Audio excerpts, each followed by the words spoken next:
Welcome to our May Planet Possible MiniPod. I'm Niki Roach, and this is a monthly update where we react to current events in water, climate and nature. It's a mini-pod because it'll only take about 15 minutes of your time, and it means that you get a Planet Possible episode every 2 weeks. We're grateful to our sponsors, BMA, Mackley and MWH Treatment for helping us bring this mini-pod to you. And as usual, I'm joined by an environmental expert, and we'll explore 3 issues that are making the headlines, keeping you right up to date with what's happening around the world, and where my guest sees exciting possibilities. And this mini-pod, my guest is the MP for Doncaster East and the Isle of Axholme and chair of the all-party parliamentary group on water, and prior to being an MP has spent his career building partnerships across the water sector. Lee Pitcher. And today we'll be talking about the threat of drought that we see across the UK this summer, the water safety bill that's about to make its way through Parliament, and Climate Change Committee report that states that the UK isn't prepared for the impacts of climate change. We are never short of environmental stories to reflect on Planet Possible, Lee. There's plenty going on in there, yes. There is. Today is no different. So let's start by talking about the risk of drought here in the UK. So we've been enjoying a spell of warm weather, but in reality it's been dry for much longer. And we've seen rainfall across much of the British Isles that's been low right since the beginning of the year. That's meant that it's not recharged much of our groundwater and our reservoirs. And so water companies are starting to see water resources much below the levels that they would want at this time of year. And I guess the challenge is that our long-term forecasts suggest that we're likely to have warm and dry weather for the months ahead. April was the sunniest since records began, and we only had just over 50% of the rainfall that we'd usually expect. There is a real risk here that we might end up in the territory of restrictions over the summer. I'm interested, you've obviously spent your career in the water sector and now you're very much involved in water in Parliament. What are your thoughts on what we're seeing coming? It's been glorious, hasn't it, in terms of the weather? And I'm sure people have been out with their hoses and had paddling pools even over Easter, which is something that you want people to enjoy water. It is the most remarkable thing, but in terms of valuing it and realising just how precious it is and how limited the commodity is, I know from speaking to farmers, I've been going out and speaking to lots of farmers recently, they are particularly concerned around crops and what that's looking like at the moment. And of course, I've got people in the water industry that I talk to in the Environment Agency, water companies all the time. And I know that there is a real nervousness at the moment about the recharge of water that just hasn't occurred as it would normally. It's not normal anymore for that recharge to happen because it hasn't been happening. So it is a concern, but it's a known concern. It's a known risk. And I guess when something is visible, you act and respond to it. So in the longer term, of course, from a government point of view, we have talked about infrastructure and the building of reservoirs. Will be the first time that we've done that in many decades in this country, and it's something that is absolutely vital and is absolutely needed because those strategic stores of water when it does rain are just not there. In the more immediate term, I am the chair of the APPG for water, but I'm also the chair of the APPG for floods and drought.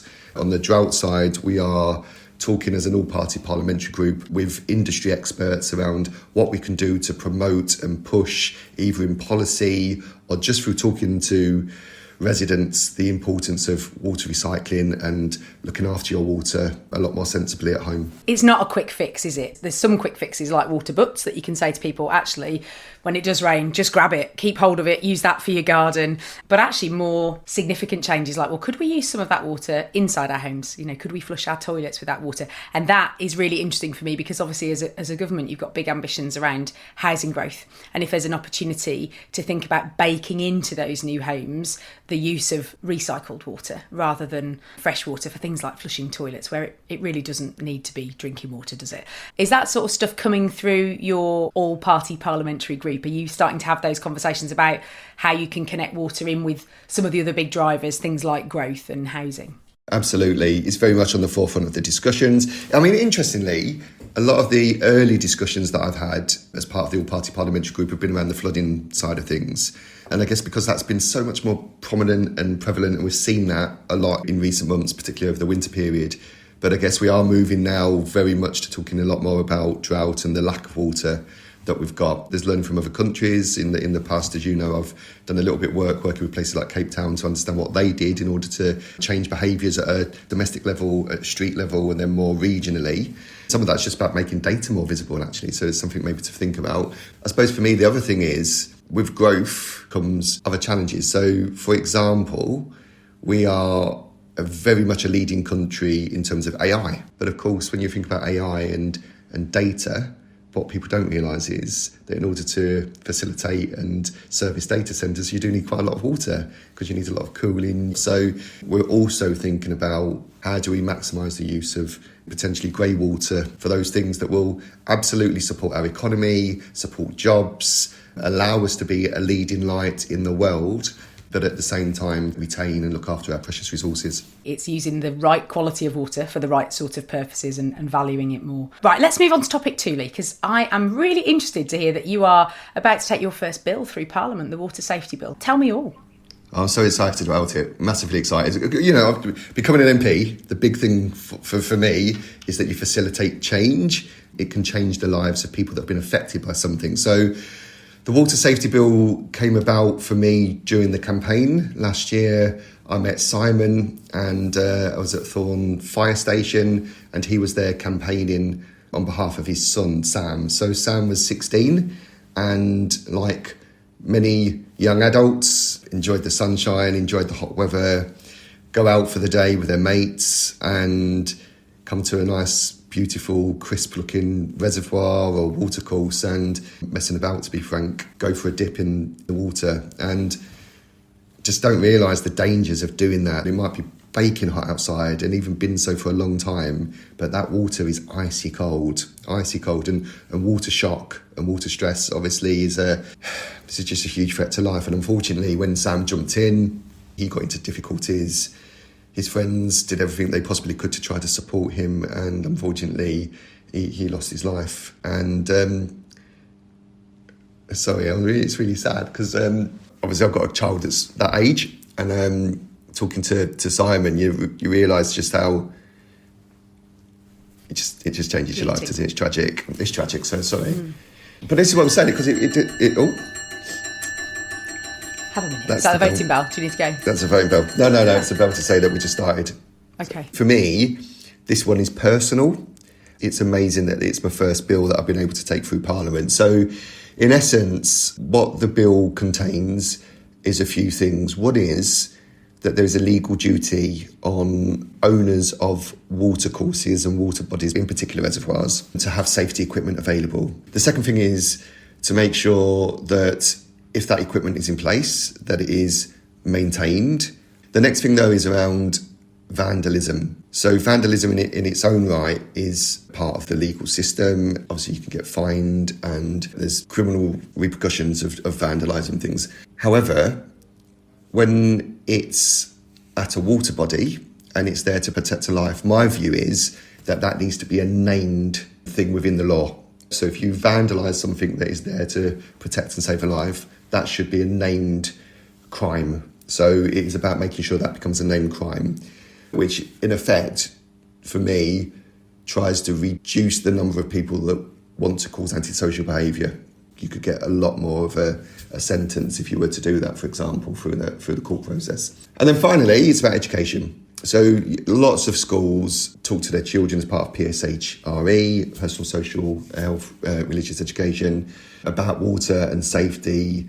But actually, very rarely is the challenges of swimming in open water, cold water, covered specifically. So it is about making sure that piece of education is there in schools. We call it the Water Safety Bill, but we know it as Sam's Law because obviously it's in the name of Sam, and it's to make sure that what happened to him doesn't happen to any other young adults, so families don't have to go through the same as what he's going through. And the second reading of the bill will hopefully be on the 20th of next month because that is World Drowning Prevention Week. So we're deliberately making sure that we do it so we can absolutely raise the profile. Lots of people have been in touch with me as well to want to support and help with it. So I'm hugely excited about it moving forward. Okay, let's move on to our third topic. So I want to talk to you about climate change. The Climate Change Committee, which is obviously established by the government in 2008 actually, has recently done its latest progress report. And Baroness Brown had some quite strong words. She said, Ineffective and outdated ways of working within government are holding back the country's ability to be future fit. Is this government going to face up to the reality of our situation? Failing to act will impact every family and every person in the country. And the Climate Change Committee's overarching view, I think, is that we are not here in the UK prepared for what's to come in terms of increased risk of flooding, increased heating and so on. And it's going to have big impacts on GDP. So I'd just love to hear your reflections as somebody who's now within the government. And if there is action, Lee, where are you seeing those seeds of hope? Well, you're probably talking to the right person, aren't you? Because as being the chair of the APPG for floods and drought and water, I talk about this a lot, and I can absolutely reassure you, Niki, and everybody else that's listening that it is forefront of our minds, and it is absolutely being taken as seriously as it has to be. Because, I mean, my whole career has been about climate and looking at how we adapt and mitigate risk. So for me, it's something that I'm absolutely passionate about. So there's a lot of stuff going on, and I suppose there's a lot of stuff going on maybe in the background that people are just not quite seeing yet. Of course, we've got the targets around